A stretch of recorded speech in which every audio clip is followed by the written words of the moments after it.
Hi, it's Jill with Big Red Liquors, and I'm here with this week's edition of Women Behind the Wine. We are featuring the head winemaker of Dark Horse Wines, Beth Liston. Beth got one of those summer jobs out in the wine country at a winery that focused on Methode Champenois. She got so interested in the whole thing that she actually minored in wine and viticulture and eventually got her graduate certificate in food science with a focus on oenology. This led her to actually working with the Gallo company. They have a really great training program. I know a couple of people who've been through it, and I have to say it's quite the program. So if you're interested in something like that and you're young, they definitely will take you around the world and show you everything about winemaking. Anyway, just a little plug. I have nothing to do with it. I just think it's neat. Anyway, so Beth actually worked for Gallo for 14 years doing sales and other things in the wineries before she got tagged to be the head winemaker for Dark Horse. Now, the whole point of Dark Horse was to create a premium wine that over-delivered for the price. You probably are used to seeing Dark Horse displays in grocery stores, big box stores, and the thing is that they actually hit the nail on the head. These wines, I've blinded them numerous times and always impressed with their quality. I actually have to admit that every time I go to Deer Creek or Ruoff Mortgage Center, I actually get the Dark Horse Rosé, which is why it's here, because I do enjoy it quite a bit.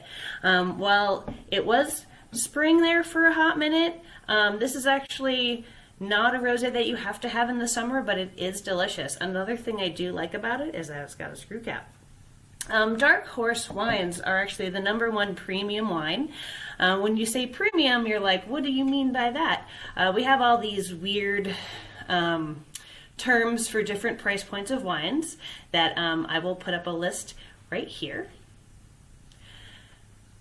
And this is actually the fastest growing winery in that category. It's actually 8 times faster than any other winery in that category. So that is very impressive. I don't know when the last time you've had a Dark Horse wine, but I do highly recommend it. And another thing that they just came out with, because they're always innovating, they're always coming out with new things. Last year they came out with Dark Horse Bubbles, but this year they came out with Dark Horse Bubbles in cans. If any of you know me, you know I love wine in cans because it's convenience. They chill faster, and then you also don't have the waste you have later. So if you drink wine as much as I do, sometimes your neighbors might look at you a little bit, and now that we're in this isolation, a lot of us have a lot of bottles in our recycling. This just keeps it down to a minimum. The one thing about cans is that you can't drink it like a can of Coke or a can of beer. It is actually a half bottle, so these two make 1 bottle of wine. So you can actually do some self-regulation if you need to, but it's also just really fun to share as well.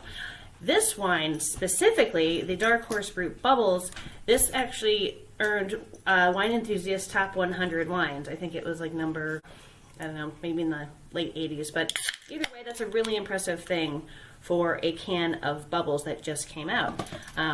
This is a really great wine. I'm using it in a plastic glass because, well, that's what I have, and I'm sick of, I don't know about you, but I'm sick of washing wine glasses, so. It's got a really lovely nose. You get some nice like pears and apricots.